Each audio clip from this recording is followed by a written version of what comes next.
ایک مقبول لیڈر سے نجات پانے کے لیے پہلے ان پر کئی مقدمات بنائے گئے، مقدمات کے باوجود اسے الیکشن سے نہ نکالا جا سکا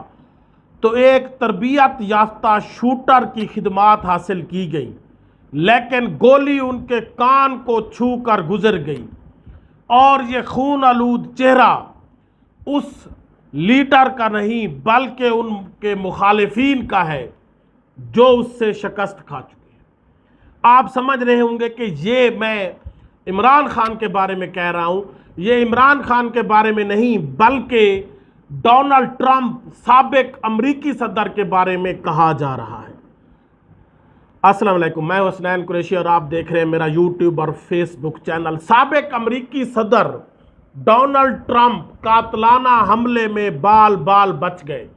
گولی ان کے کان کو چھوتے ہوئے گزر گئی، ان کے چہرہ خون آلود ہو گیا اور کئی گولیاں ان کے سر کے قریب سے بھی گزر گئی۔ ریاست پینسلوینیا کے شہر بٹلر میں یہ واقعہ پیش آیا جب ڈونلڈ ٹرمپ ایک ریلی سے خطاب کر رہے تھے تو حملہ آور نے بلندی سے ان کے اوپر فائرنگ کی، جس سے ایک گولی ٹرمپ کے کان سے کو ٹچ کر گئی، جس سے اس کا چہرہ خون آلود ہو گیا اور باقی کئی گولیاں ڈونلڈ ٹرمپ کے قریب سے گزر گئی۔ ایک ڈونلڈ ٹرمپ کا حامی شخص جو ان کے پیچھے کھڑا تھا وہ ہلاک ہو گیا۔ اس کے بعد سیکریٹ سروس کے لوگوں نے ڈونلڈ ٹرمپ کو گھیر لیا اور اس کے جو فائرنگ کرنے والا ملزم تھا اس کو مار دیا گیا۔ ڈونلڈ ٹرمپ جب اٹھے، گولی سے لگنے سے اس کا چہرہ خون آلود تھا، لیکن کھڑے ہو کر اس نے مکہ لہرایا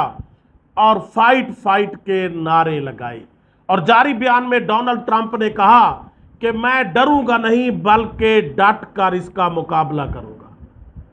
اور یقیناً ڈونلڈ ٹرمپ کا کیس عمران خان کے کیس سے بالکل مطابقت لگتا ہے۔ حملہ آور شخص نے بلندی سے فائرنگ کی اور ریلی میں موجود ایک شخص نے یہ بھی کہا کہ میں نے پولیس کو آگاہ کیا تھا کہ بلند کی ایک عمارت سے ایک شخص کرولنگ کر کے آگے بڑھ رہا ہے اور اس کے ہاتھ میں بندوق بھی واضح طور پر دیکھی جا سکتی تھی، لیکن پولیس نے اس طرف توجہ نہیں دی۔ یقیناً اس شخص کا بیان ایک بہت بڑی بات ہے کہ اس نے پولیس کو آگاہ بھی کیا لیکن پولیس نے اس طرف توجہ نہیں دی، تو اس سے یقیناً ایک چیمہ گویا مختلف محرکات پیدا ہوتے ہیں۔ ٹرمپ پر حملے کے بعد بائیڈن نے ٹرمپ کو فون کیا اور حملے کی مذمت کی اور یہ کہا کہ امریکہ میں ایسے پرتشدد واقعات کی کوئی گنجائش نہیں۔ سابق امریکی صدر جارج بش اور باراک اوباما نے بھی حملے کی مذمت کی اور کہا کہ امریکی جمہوریت میں اس ایسے تشدد کی کوئی گنجائش نہیں، کوئی ضرورت نہیں۔ لیکن بڑی مزاحیہ اور فنی بات یہ ہے کہ پاکستان کے صدر آصف زرداری اور شہباز شریف وزیر اعظم نے حملے کی مذمت کی اور زرداری صاحب نے کہا کہ میں گہرے صدمے میں ہوں کہ میرے مائی لارڈ امریکہ کے ایک سابق صدر کے اوپر حملہ ہوا ہے۔ اسی طرح کا حملہ پاکستان کے سابق وزیر اعظم عمران خان پر بھی ہو چکا ہے۔ عمران خان کو کئی گولیاں ماری گئیں اور وہ بال بال بچ گئے، لیکن تب نہ تو زرداری صاحب کو خیال آیا نہ شہباز شریف کو خیال آیا، کوئی مذمت نہیں کی گئی، بلکہ فوراً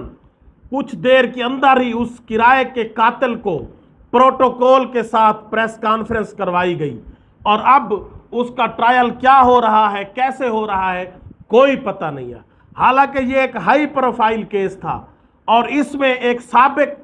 وزیر اعظم کے اوپر حملہ کیا گیا تھا۔ اس سے پہلے بھی پاکستان کے کئی سابق وزیر اعظم کو مارا جا چکا ہے۔ مارنے کے بعد یا تو ان کے قاتل کو ادھر مار دیا گیا یا قاتل کا کوئی پتہ نہیں چلا، لیکن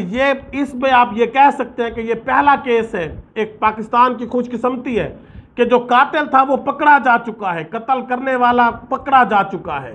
تو ہماری سپریم کورٹ کو چاہیے تھا کہ فوراً اس پر ایکشن لیتے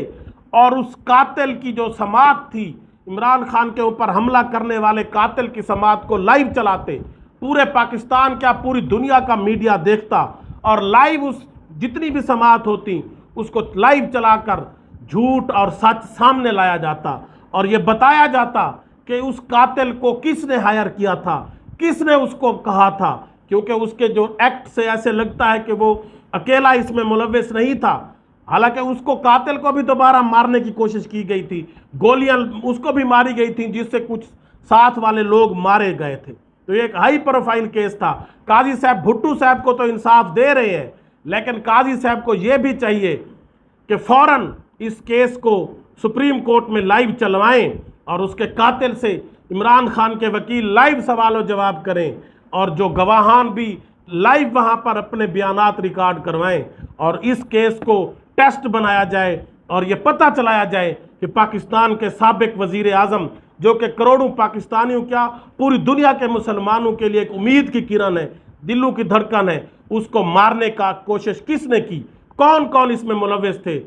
اور اس کیس کو تو آپ ٹیسٹ بنا کر کم از کم یہ سامنے لا سکتے تھے کہ کون کون سے محرکات تھے اس میں، کون کون ملوث تھے، تاکہ آئندہ پھر کسی پاکستانی وزیر اعظم کے اوپر اس طرح کے اٹیک نہ ہو سکے۔